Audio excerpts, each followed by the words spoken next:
On another action-packed episode of the Grumpy Gits, we talk to Amazon's disability leads about the changes Amazon are making to accommodate their disabled employees and discuss the challenges in making inclusive workplaces. In an epic See You Next Tuesday, the boys go in hard to embarrass each other, and warning, facials are a topic. All of this and our usual cacophony of BS and buffoonery, and of course, we hear from our incredible partners at the Disability Expo. So find a quiet spot, sip a cheeky beverage, and dive into the weird and wacky world of the Grumpy Gits. And remember, don't be grumpy alone.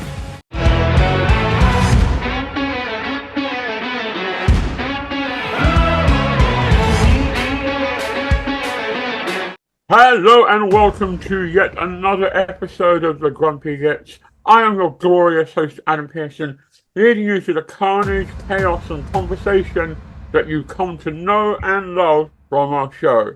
And as always, I am not alone. Oh, no.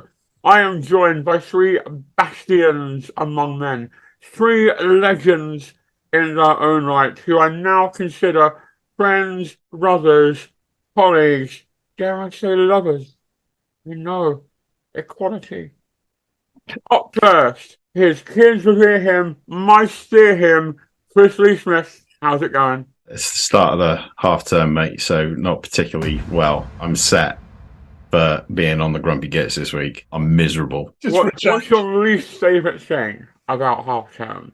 I think it's just the change up. They get your hopes up at the start and you're like, oh, actually, half term ain't going to be too bad. They're playing nicely and, you know, they're getting up at a reasonable time. And then, bam, they turn into the biggest arseholes on the planet. They fight. They come at you. It's a tough one, mate. Do your kids watch this show?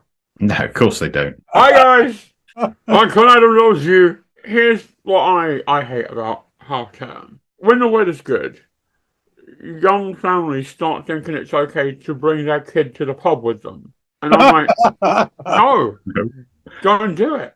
I'm not here to help you babysit. Stop running around. Just sit there and colour in. I was definitely one of those parents that as soon as Jessica was born, I was in the pub with Jessica next to me.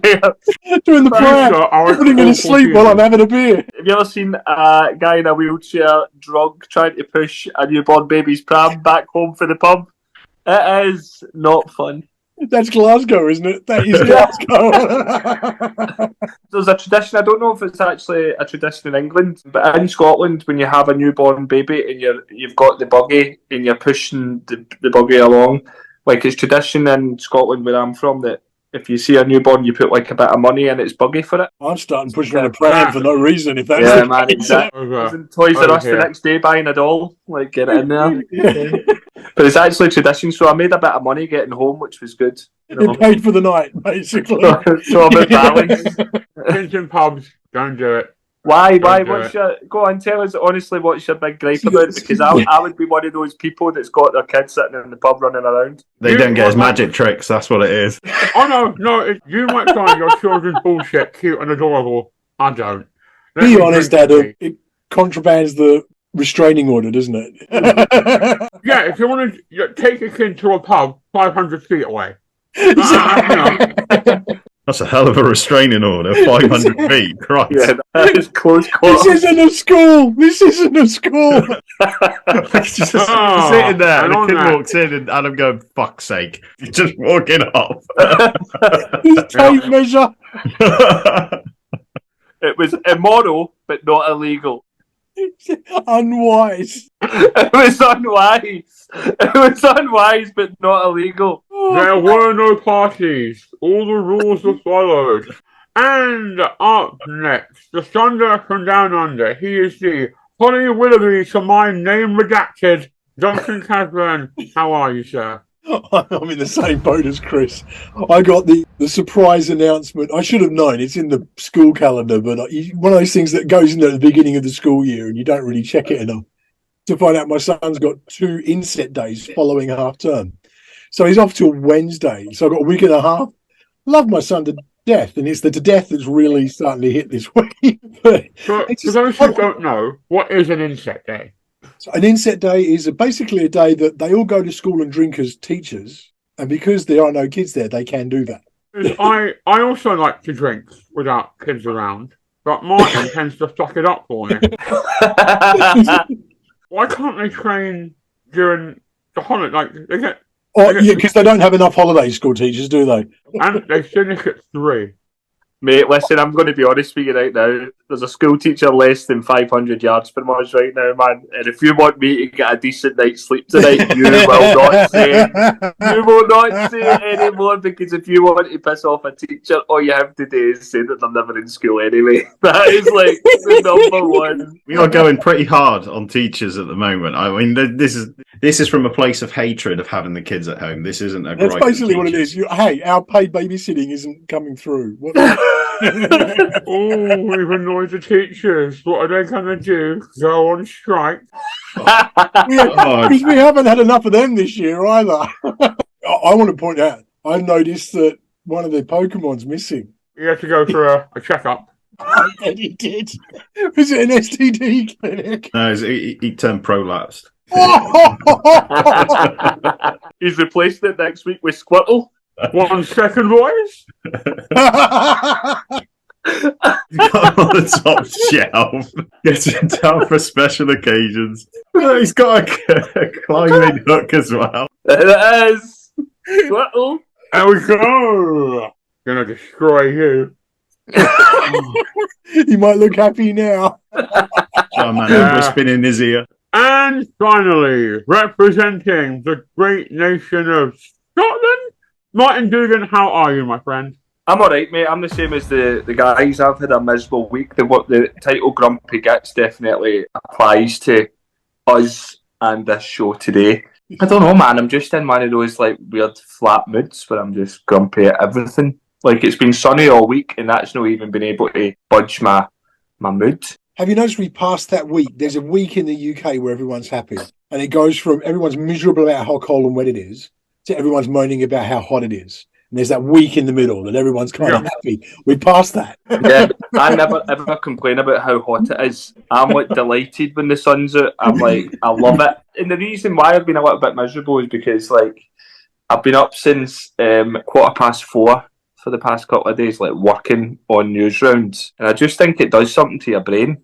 You've been up at that time, it's lovely in the morning and you're good for a couple of hours. As soon as you get to like 5 o'clock, 6 o'clock in the day, you don't give a shit about anything. The sky could be falling outside, don't give a fuck. Right? Elle Macpherson could be standing outside in the scud, don't give a fuck. For our younger viewers, Elle Macpherson was a supermodel. A very successful supermodel. Is there an unsuccessful supermodel out there? Or? I would argue that Kate Moss was an unsuccessful supermodel. I think I'm an unsuccessful supermodel. I agree. Dr. Catherine, world's most unsuccessful supermodel. And maybe another thing that got me down a little bit this week was that Abby, our social media queen, basically forced me to do like some kind of video about my facial video. Wait. She made you a facial video. You can check this video out either on YouTube Shorts or Pornhub. Do you know what it is? I could probably never walk into Glasgow again. I've had full-blown conversations with my pals about the fact that I'll never use moisturiser. Abby, our social media guru at the Grumpy Gits, has requested, no, I take that back, she's demanded that I show you what my daily facial routine is. Just do that. Get pretty rough with my face, just like that. And the dirty's way. And there you go, it's on screen. So I can see him walking into the pub. Oh no, it's just snow. It's snow. Martin, why is it flaky? It is now time for our regularly reoccurring segment. See you next Tuesday. I'll see you next Tuesday. Gentlemen, who would like to go first and ruin some friendship? Do you know when your Pokemon has actually inspired me a little bit today, Adam? Because do you remember when there used to be like Pokemon cards, right? There still are Pokemon cards, Martin. It's a booming market. I used to get like £50 Pokemon cards, like Mewtwo cards and stuff like that. I remembered that my brother lent his book of Pokemon cards to someone and he never got it back. Whoa. Right? So it made me think, a good see you next Tuesday question might be, is have you ever borrowed something and not given it back? My wife's virginity. Oh, he's done that look again. Do not do that, Duncan. Honestly, man, I struggle with life anyway. And then when you look like that, it's like the rest of my day I'll be swimming through treacle. I do it just to Yes. see the look on Chris's face. It's just So priceless. bad. No wonder, you spooky bitch. I do have several DVDs that are technically the property of Blockbuster Video.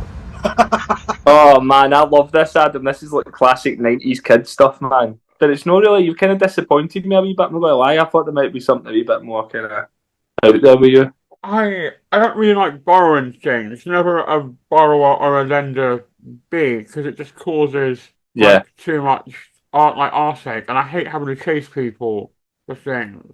So Yeah. I was like a WWF wrestling collector when I was younger. We used to swap wrestlers for a little while or whatever, and you'd always end up losing them or not getting them back. You'd always feel as though you missed out. But I know what you mean. What about you, Duncan? Apart from your wife's virginity, have you ever borrowed something admittedly and then not given it back?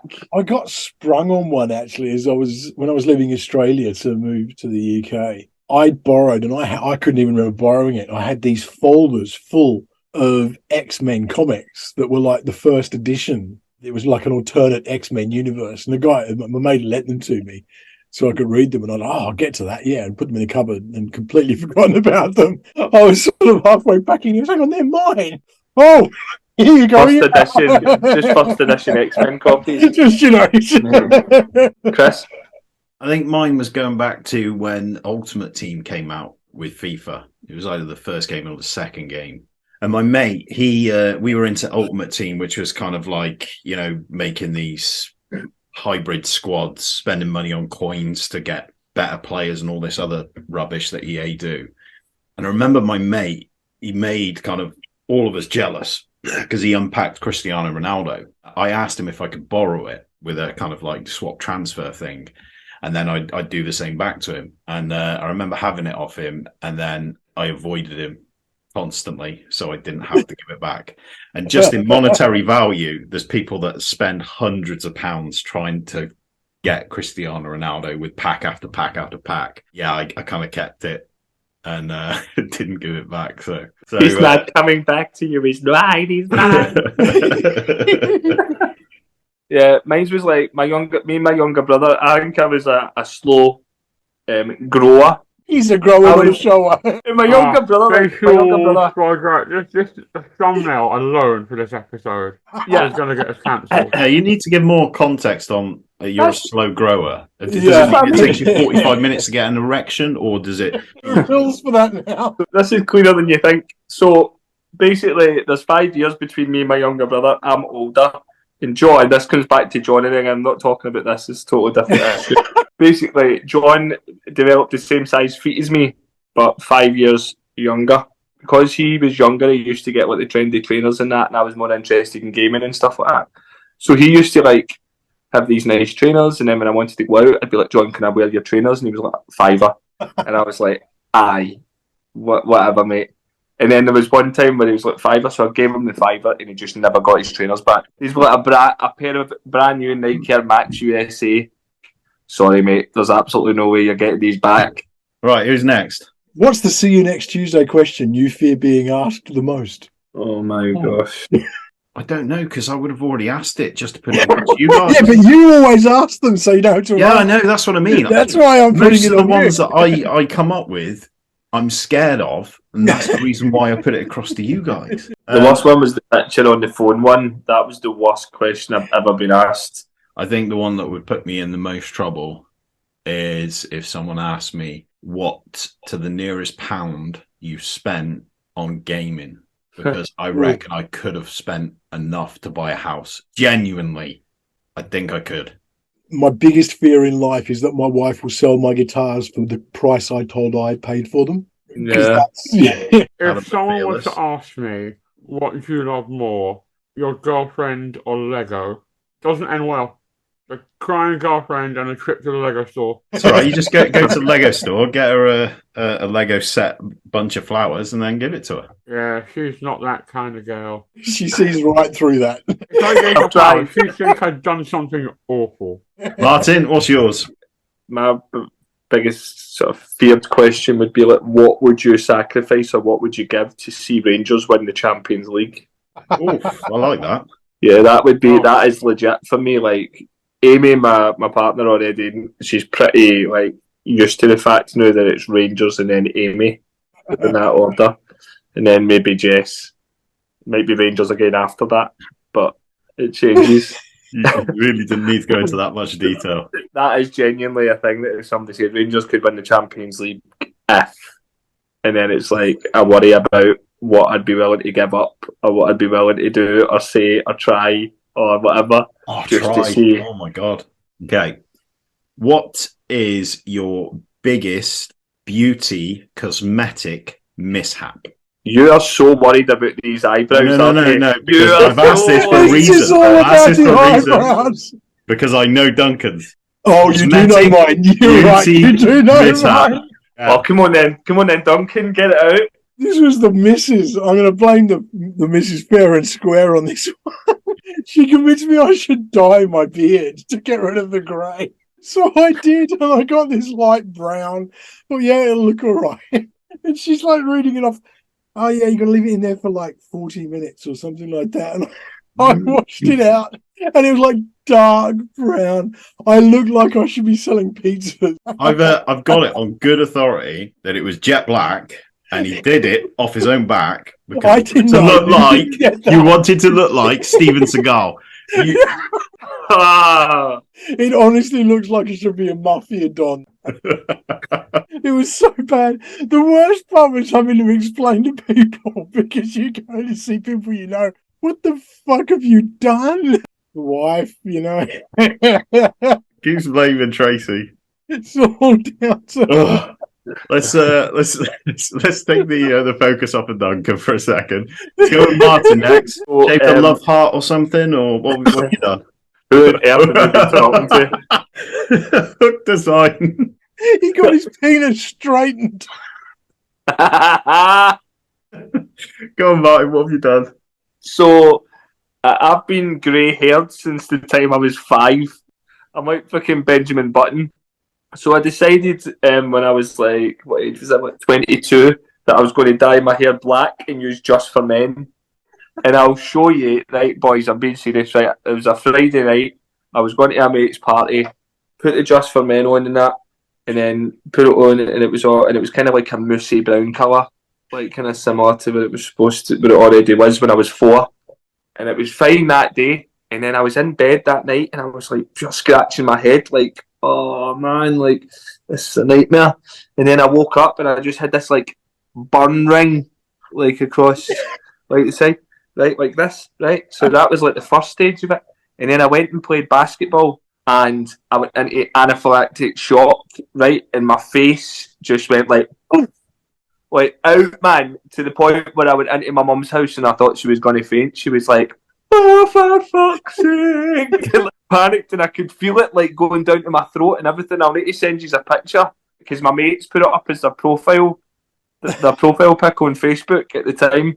They all put it as their profile pic on Facebook. Honestly, it was unreal. I had to have like really, really strong antihistamines to the point where I was out the game for like 3 days. And that, kids, is when I decided that grey was the way to go. Just wasn't me. It just Okay. wasn't you. No, the wasn't red me. ring and the face, yeah. I remember Jessica's mum at the time looking at me going, oh, that doesn't look great, Martin. And then like fast forward like 8 hours, she was like, fuck, you're in like, you could be dying. I look like one of those bobbleheads in the car. Oh, because I wanted to use Just for Men at the age of 5. Well, Right. oh, wow. Adam, Wow. you've got to have a stonking one. So, a while ago, I signed up to Manscape. So I got, like, you know, the trimmer and, like, the wipes and the powder and the oils and stuff. So for men's below the neck grooming. Below the waist grooming, you mean? Yeah, Jesus. yeah, baby. Yeah, baby. And so Below I the kind neck. of shaved it, I tapped it, and I was going to moisturize it. And I put my hand in my sort of like cosmetics basket and grabbed what I thought was my cock and ball moisturizer. And nope, Dick Zaporov. Oh, And wow, like as a man who's had 39 surgeries, I thought I knew what pain was. I can see with your legs up in the air shouting "Mum" at this point. Your bedroom. you Cock can see went on hot Squirtle's ones. smile turning upside down right now. See, when something like that happens, what's the immediate reaction? Right? Because I think I would just hold it and then not say anything for a while. There is that initial moment where your brain just goes, something isn't right. Something's not right here. An error has occurred. Was it kind of? That feels cool. And then all of a sudden it starts building. Then you're going to this like weird troubleshooting mode where you're like, have I got time to dip it in the toilet? How'd you do that? Like that's gonna help. How'd you dip it in the toilet? You doing fucking yoga or something? You can just imagine it's like one of those puppets when its legs are over its head like that. Yeah, and then you're like, do I Google this? And then you're like, do I ask friends to help? Or do I put it in yogurt? No, but mummy, what are your yogurts? But you don't like them. I need it. What do I do here? What did you do, actually? How did you get around it? I just rode that out. I just sat there and thought no one can know about this. Well, you did well with that. Announce it on an international podcast. No one watches this. No one's made it this far into the video. Is it still impacting you today? No. Right, I just wanted to make sure you're all right, mate, because that is. No, horrific. Yeah, I'm good now. Yeah. There was about a week and a half of talking like Scooby Doo. So yeah, long story short, put Dick Zaporov on my balls wasn't fun. Anyway, my see you next Tuesday question, and we're going to go a little bit on psychology here. What alcoholic beverage sums up your personality and why? Mine says an espresso martini, not only because it's got my name on it, because it's more espresso, less depresso. That was the verbal equivalent of Duncan's look. Yeah. What about you, Chris Lee Smith? I reckon a drink that I discovered at the DEFA Christmas do, which was orange juice and Southern Comfort. No, I swear. When we're down at the expo, take a sip. I swear to God, you'll never look back. Slightly sour and yet intoxicating. When you try it, you realise the mistake you made making that comment. In fact, I don't blame you for making those comments because I thought exactly the same. When someone was like, "Oh, what are you drinking?" Like, Southern Comfort and orange juice. I was like, "Oh, what? Try it. Is that what you're drinking when you get your eyebrows done?" All seriousness, I am regretting signing up for this. I really. Yeah. Do you actually say to them when you go up to the bar, Chris, you go, do you do that with your eyebrows, right? And then you go, hey, can I get a Silco and orange? Can I get a Silco and orange? Followed by a rosé. I can talk you into anything I want. So it doesn't matter if I'm never going to try it. Fuck off. As soon as you've had 6, I could put dog shit in front of you and go, that's nice. You'll fucking down it. I love the optimism. As soon as you've had 6. 6 is the point. Mate, if I've had 6 Silco and orange juices, man, you can convince me of anything. Like, literally anything. It's not just about the drink. Right, Duncan, what's yours? There's a cocktail I had back in Australia, which was nicknamed the QF, which stands for quick. My wife would tell me that's the one. I'm reliably informed our kids were both conceived in under 4 minutes. Oh, God. By a Dutch oven. Sometimes, lads, I sit there and think, God, I miss Simon. He'd have just gone, well, I don't drink, so let's move on. I'm going to say mine it's called a Saprog, and it's a mixture of WKD Blue, Orange Bacardi Breezer, and Smirnoff Ice. Basically, teenagers' drinks combined. Yeah, it's a mixture of things. None of them good. They get to flush. This is another one of those 500 yards things, isn't it? Coming up is one of what it used to be when I was younger. It's lost a bit of its luster now. The NTAs, the National Television Awards, and our good friend Terry Evans from Wrexham are nominated, aren't they, Mr. Chris Lee-Smith? Yes, they are. And it's kind of a call to arms to our viewers. If they could kindly vote for Wrexham, they are very, very good friends. They're going to be at Expo, and she's actually going to be interviewed live by us as well. So if you can, to all the Grumpy Gits fans, vote for Welcome to Wrexham at the NTA Awards. It is an epic show, by the way. If you haven't seen it, I'm not a football fan. Chris told me to watch it and said you'll love it regardless. 100% right. I watched every episode and was just riveted. Totally new appreciation for what football means to people as somebody who's Australian and doesn't give a crap about it. So yeah, we'll put all the links and info in the show notes. Go vote for Welcome to Wrexham and let's get them on stage at the NTAs, because let's be honest, Philip Schofield probably not going to be there. It is time now for one of our patented Grumpy Gits interviews with us from the past. Myself and Duncan Casman sat down with two of the disability leads from Amazon for a rip-roaring chat about what happens behind the scenes at Amazon. From an employment point of view, we mainly know Amazon as an online shop in like a kind of business consumer relationship. But there's actually a lot more going on behind the scenes that a lot of people don't know about. Is that not right, Duncan Casburn? It is, and I was blown away by this, actually, as we sat down and talked, and the expectations of we're talking to Amazon, and you kind of got an idea of who they are. Small company, you might have heard of them. But when you actually delved into what they're doing to accommodate and to include their disabled employees and to make that difference, it was awesome. And hearing it from people who themselves are disabled was just fantastic. Take it away, us in the past. And it is us from the past, Adam Pearson with Duncan Casburn. This year, the employability section of the Disability Expo is being sponsored by Amazon. I know, they're a prime sponsor. See what I did there, Duncan? Just see what I did there! You're not a dad. You're not allowed to do jokes that bad. Watch me. And we are joined by Naomi and Jürgen from Amazon. How are you doing, guys? Thank you for joining us. Hey. Really well, thank you. All good. Why did you decide to sponsor the employability section at Disability Expo? I think for me, the biggest thing was being blind myself and being a member of the community and having faced the challenge of trying to get a job whilst disabled. I thought it was really important that as Amazon, whilst I think are doing an increasingly really good job of offering accessible job opportunities to disabled people, we actually also demonstrated our desire to invest back in the community. And I think the Disability Expo team are doing such an incredible job of bringing together so many different components of what affects us in our day-to-day life that this was a great way that we could say, hey, if you haven't thought about Amazon before, you really should.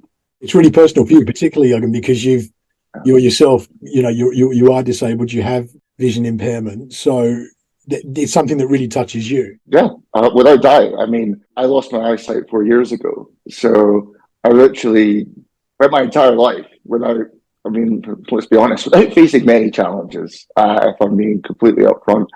And then my career was kind of brought to a stuttering stop because I lost my eyesight. My employer said, well, maybe we should demote you because, you're disabled. And I thought that was a pretty terrible idea.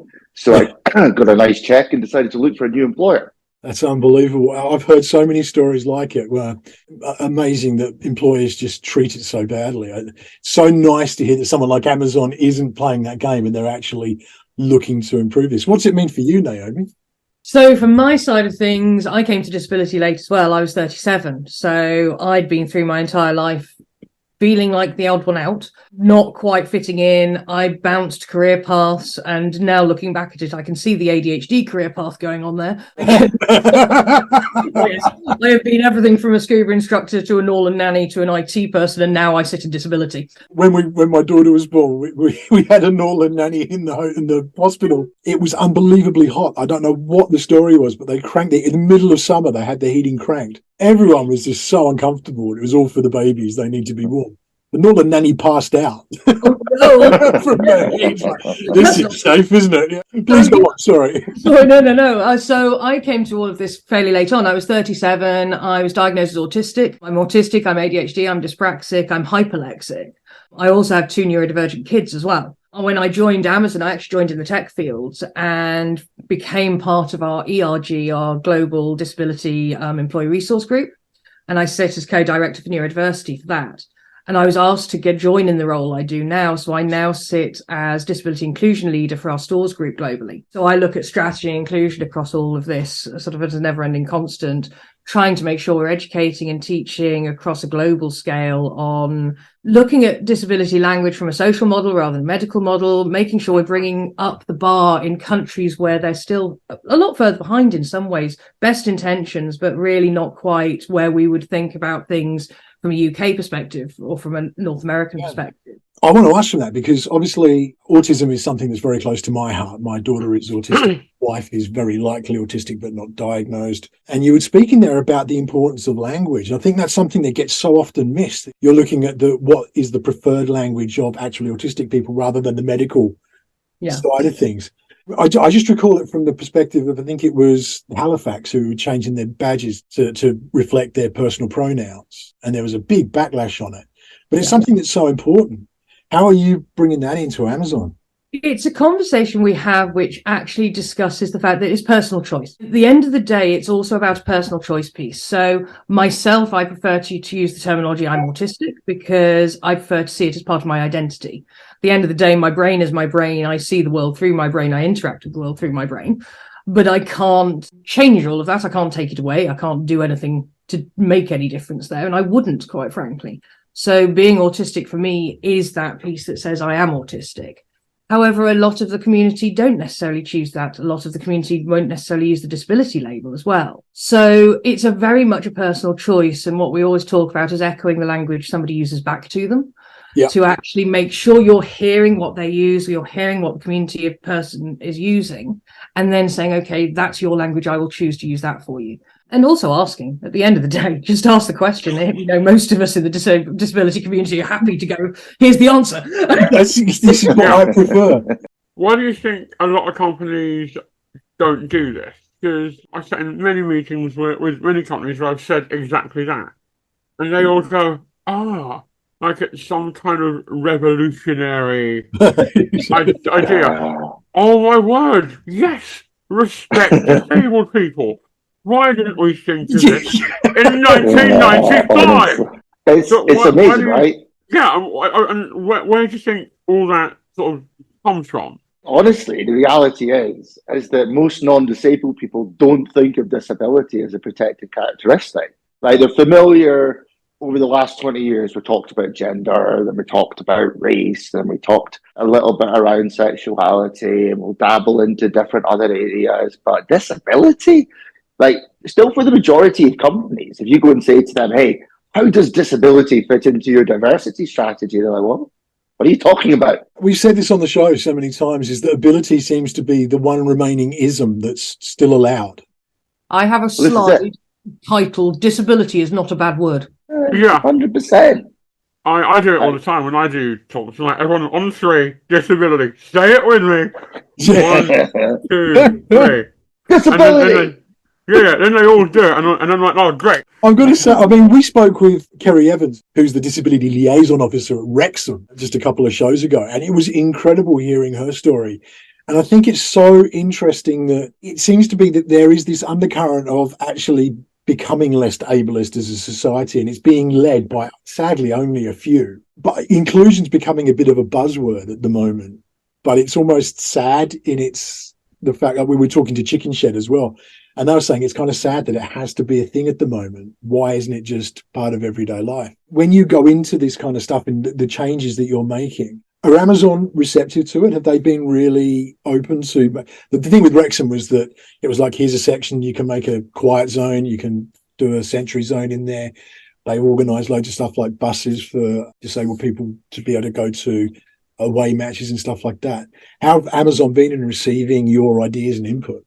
For me, it comes down to education. And we can wish that the rest of the world understood disability and understood the full pan disability world and what it entails. And the reality is they don't. Most of us in the disabled community don't understand the rest of it. So hoping and expecting the non-disabled world are going to have a clue is at best ambitious some of the time. I mean, I think the really positive thing they hit on is, are they receptive to it? Yeah. But when Naomi and I invariably go, well, this is ridiculous, why did we do that? And we come at it and we educate about it and we talk about it, leaders are open to having their minds changed. They're open to being educated, which I think a lot of the time when you consider that, well, actually, you've got to start by meeting people where they are, is the best that you can, not you can hope for, but if you can get people who are open to being guided and being educated on the subjects, then it means that you can start to make the meaningful change. From my side of things, I think the first piece of this is that Amazon have got entire teams dedicated toward disability inclusion, most of whom have disabilities themselves. And we're back into nothing about us without us. Yes, you're going to find pockets of areas where people go with best intent and are doing things because they are very well meaning. Yeah. But what we are doing is building out those subject matter experts, those people there who can say, this is how we should be doing it, to make sure that we're getting it done with the right lens, make sure we're getting it done with the right voices, and actually acknowledging, like Jürgen says, that every one of the disability community is in a different space, has a different set of challenges. And therefore, actually, we make sure that we're looking at things not just as one version of disability, but actually the pan-disability approach. We're recognizing our blind, low vision colleagues have a different version of things to our deaf, hard of hearing colleagues, have a different version to the neurodivergent community, and making sure we're looking at everybody's needs as an individual and accommodations adjustments as individual people, as opposed to this is what it looks like for this and this is what it looks like for that. And I think that's the challenge. Sometimes there's patience needed because, like I say, when we've got multicultural, different countries, the size of the communities we have and the size of the organizations we have, it can take time. And as Jürgen and I know, it can be frustrating at times because there's a lot of people who have a lot of understanding of things that are in different places. So there's a piece around education, there's a piece around building inclusion and accessibility in. And there's also a piece that says, here's the voices of our communities. If you listen to them, you'll understand a whole lot more. One thing that I think is super important, and Naomi hit on it, because there's so many of us who actually are doing these jobs with a disability, it means that when we do get that frustration, when we have the day where we're like, honestly, like Naomi will phone me, I'll phone Naomi, I'll phone someone else who I know has that similar level of lived experience, means that we can interrelate to each other as an internal community, all trying to move in the same direction, which personally for me, honestly makes a massive difference. I get frustrated looking at things like cross-country and cross-culturally. And like to say, like, progress happens in different places at different speeds. Well, I think it was the UAE started calling disabled people people of determination. And I understand in that country and that culture, that's progress. But I read it and I rolled my eyes that hard, I think I saw the back of my head. Yeah. I'm just there going, oh my word. The language barrier piece is enormous, actually, because what is considered disability language in one country, then if translated back through into English in another country, doesn't necessarily work. And it's something I've been working on with language guides to make sure that people have not only a guide set, and we've got other teams who do this as well, who have a guide set that says this is a medical model and this is social model. But then also we're adding into that, this is, if you have this conversation in French, this is what it looks like in English. Because, for instance, in France, a parking badge will be a mobility badge. Mm-hmm. Whereas, of course, within the UK side of things, that's not acceptable at all because it's about more than just mobility disabilities. Yeah. So there is a huge combination of challenges that come with this, along with, obviously, like Adam says, legal definitions in every country is different, government dictate is different, and also the cultural intersectionality piece of disability complicates life enormously. So, yeah, it's a huge and ginormous challenge, but it's one that I think Jürgen and I, like we say, with the amount of people we have within Amazon working towards a similar goal, and all within the community, we are slowly but surely making headway in it all. For the people, for our listeners who are coming to the expo, what can they expect from Amazon? What will your presence there be like? I think one of the biggest things we didn't want to do was come to the expo and lecture to people and be like, "We're Amazon. This is what you must know." It's nobody wants that, right? Ultimately, nobody wants that. We are currently planning our 2 sessions over the 2 days. I think people can expect a fairly robust conversation, to be honest, about people sharing some of their lived experience, sharing what it's felt like to them to be at Amazon, the opportunity and the progression that they felt working at Amazon. I think honestly what that's meant to them. I know for me, when I joined Amazon, I was like, "Ooh, what's this going to be like?" Because it comes with such a weight of expectation, doesn't it? There's so many myths out there about them as well, thanks to social media and stuff. But wait, if I told you, day one, start my job, boom, here's your laptop, JAWS is on there, don't worry about it, let's get started. Didn't have to worry about waiting for access to work, didn't have to think about this, it was just boom, we're in. And for me, I thought that was massive. And I think with our stand away from the stage, we are looking at every component and element around how do we make it as inclusive for every attendant who comes to the expo, attendee to come away having understood about Amazon that they didn't when they entered. Yeah. I think that's so important, right? Because we can think we know, here's what we want to tell everybody, but that's not necessarily what everybody wants to learn. Do you think that's actually because of your position? It's actually an understanding you have about people that probably a lot of people in business generally don't. Is that attitude of we need to listen, not just talk? Yeah, because here's one of the things. I've been the boring, non-disabled recruitment guy on the other side of the desk that had a really, let's be honest, right, a very easy / middle-class privileged lifestyle, very little barriers to success, everything else. And then, boom, essentially had a company try to throw me in a trash can. For me, that means I understand the mentality of the corporate recruitment type person, but I've also been on the other side of the desk as a disabled person looking for work. What I try to do in my job every day is put those 2 things together, is try to understand if I was coming to find out about Amazon, or when I was kind of applying to Amazon, what would I want to have known?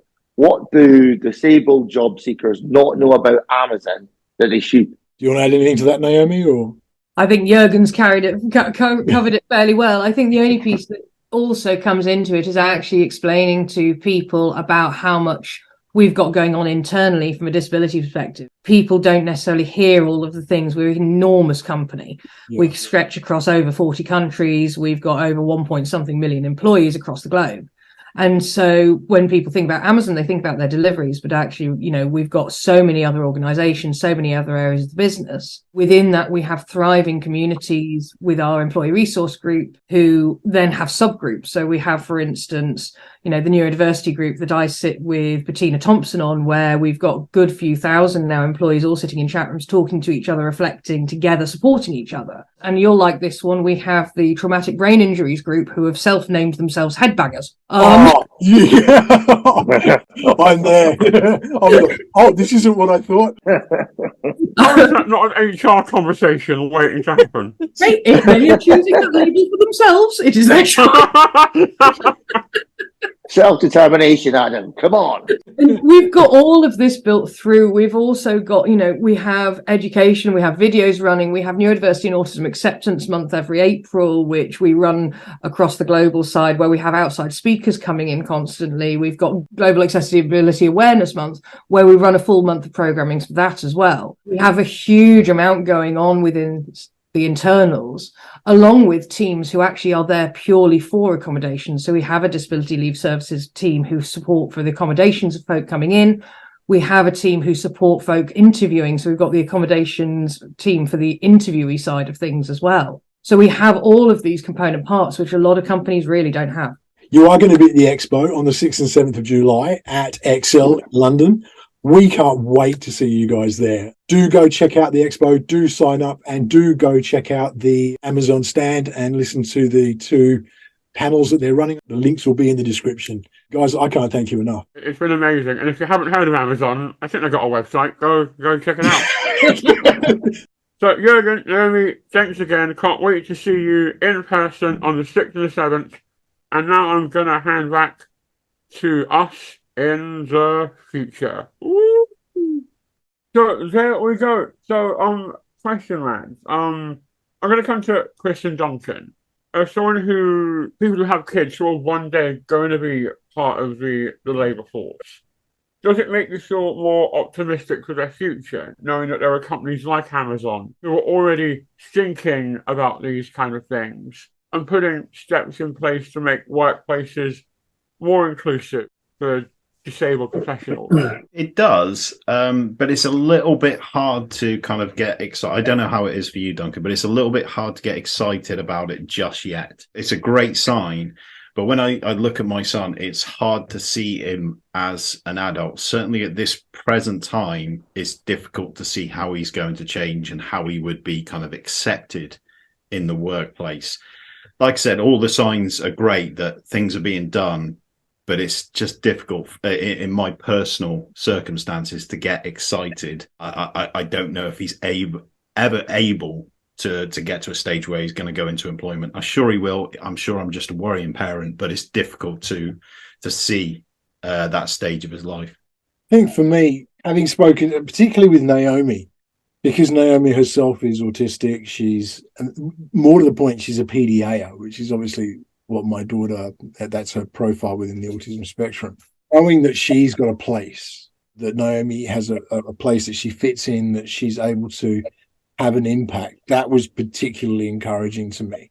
Over the last few weeks, we've spoken to, Kerry at Wrexham. We've spoken with Amazon and their, what they're doing to accommodate people who have disabilities within their structure. And when you think of Amazon, it's millions of employees worldwide.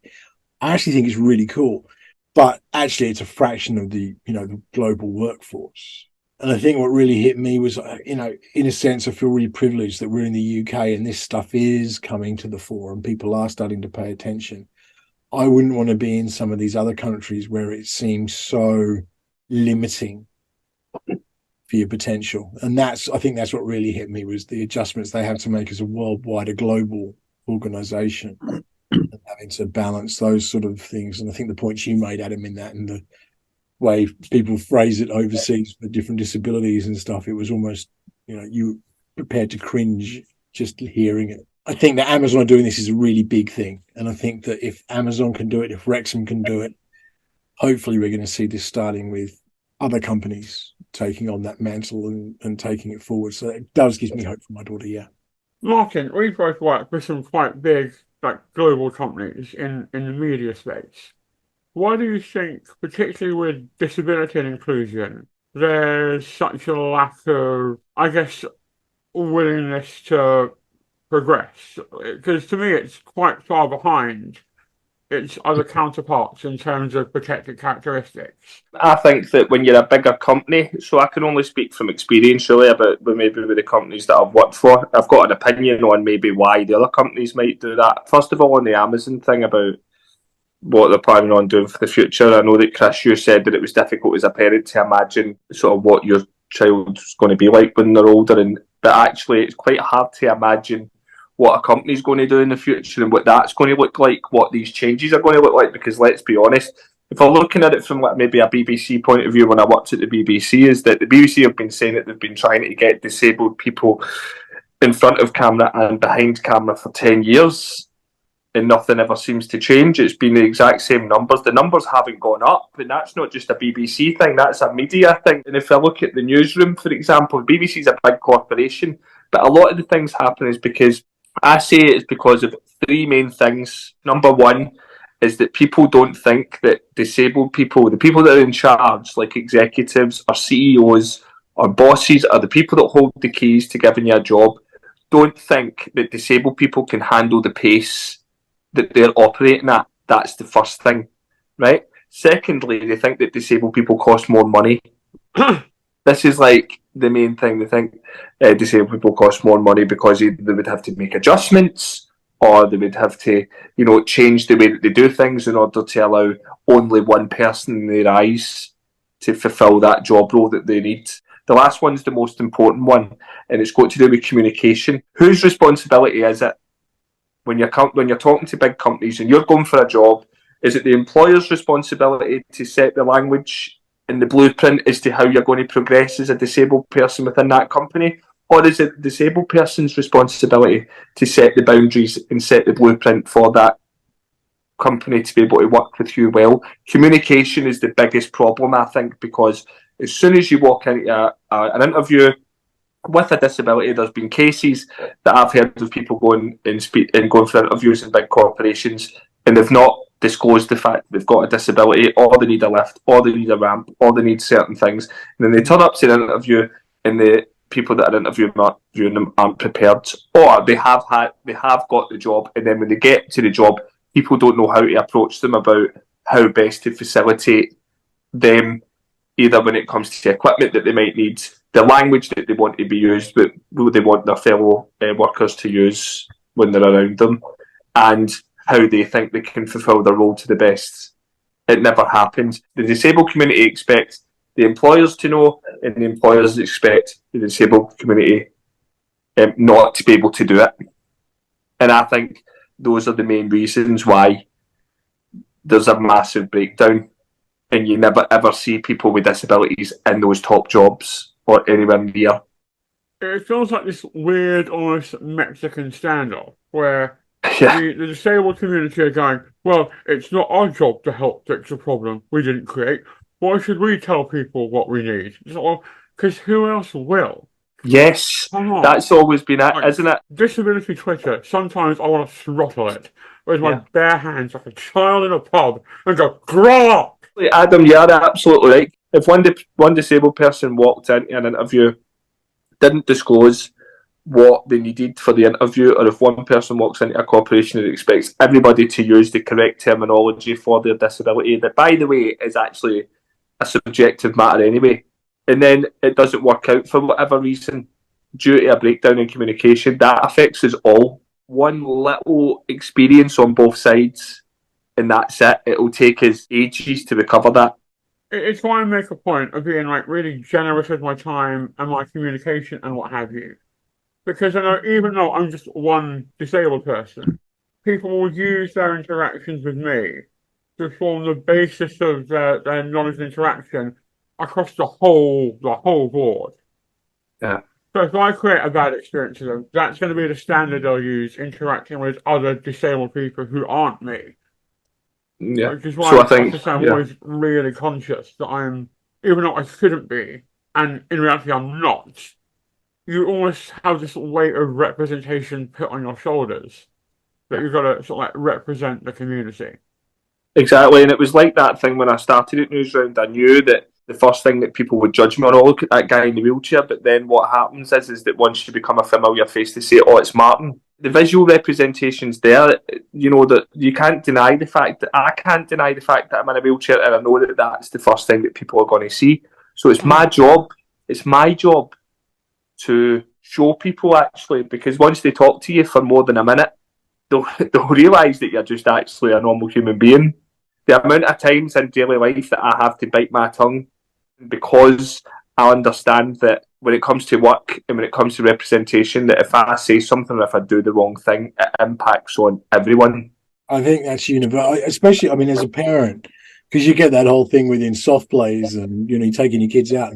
The amount of times I've had to explain, I'm sorry, my daughter's autistic, therefore that's kind of why you're getting this reaction that you're getting at the moment. I apologize. Please understand she's neurodivergent and this is her brain's way of processing the world around her.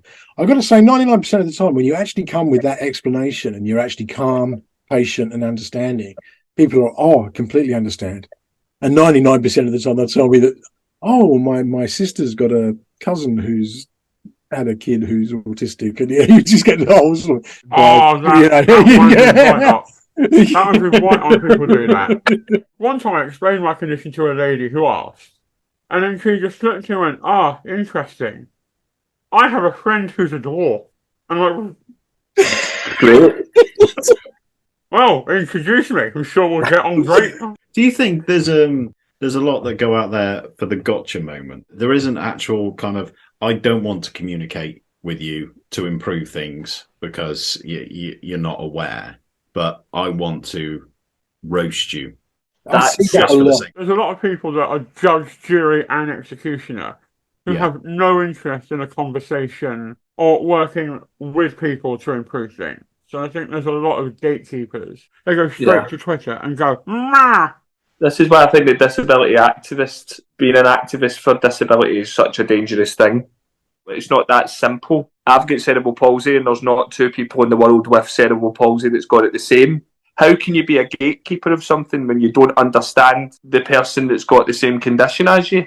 How can you be an advocate for someone who's blind when you're the person that's sat in a wheelchair? Like, I think a flag that's raised when you know that they haven't got good intentions is that they will only help if the attention's there. If it's in a huge audience of people online or whatever, and they kind of ask for the help, and then, yep, I will help you.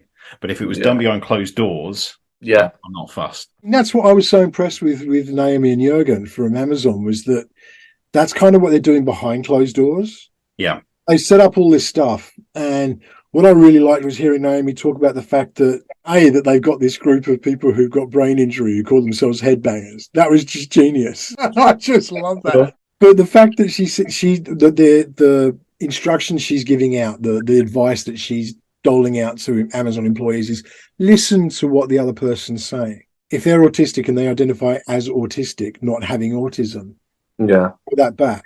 Start listening to people rather than dictating. But it goes the other way. There's always a bridge. And with all this stuff, you kind of got to agree at some point to meet halfway across the bridge and shake hands. That's You know, why I I mean, like the Amazon interview, is the fact that if you've got two people and one of them is looking for confrontation, it's just not going to work. If you've got two people who are willing to listen to each other, that's the key. That's the key to solving it all. I love what they're doing over there. Yeah. It is bridging not only at Amazon, but these people who are being taught this is how you do things, to listen. They will be taking that out into the wide world as well. They don't live at Amazon. They'll be going home to families and friends and stuff like that, and they will be taking that lesson out into the wide world with them.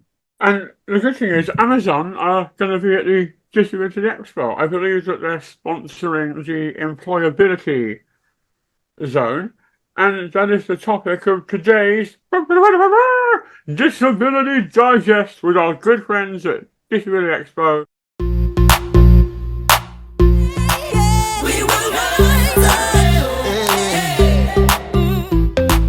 Sponsored by Amazon and in partnership with Evenbreak, the Disability Expo Employable Zone is designed to empower people living with a disability to reach their full career potential. Connect with DEI leads from an array of inclusive employers, plus attend talks on flexible working, selling your skills, accessing education, and building the career that you want. Exhibitors will also showcase products and software that could assist you in your work and may be eligible for funding through Access to Work. Jane Hatton, director of Evenbreak, said, "We are delighted to be showcasing Evenbreak at the Employable Zone at Disability Expo. We know that disabled people are premium candidates and bring so much value to the workplace, but are often overlooked. Evenbreak can support disabled people looking for new or better work and help them find jobs with employers who will also value their skills. Evenbreak is the only specialist job board run for and by disabled people. So register for your free ticket at www.thedisabilityexpo.com and join us at Excel in London on the 6th and 7th of July.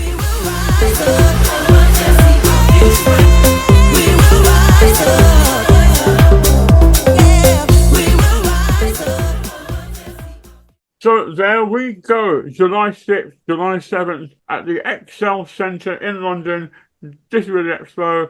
Amazon will be there. We'll be there doing a live show. Eva Abley, another great friend of the show, is going to be there doing some cracking stand-up comedy. All in all, it's going to be a great 2 days. And with that, it saddens me to say, gentlemen, we have come to the end of another fantastic episode of the Grumpy Gits. Chris Leesmith, if people want to find you, know more about you, and watch you shout into the void on the internet, where can they go?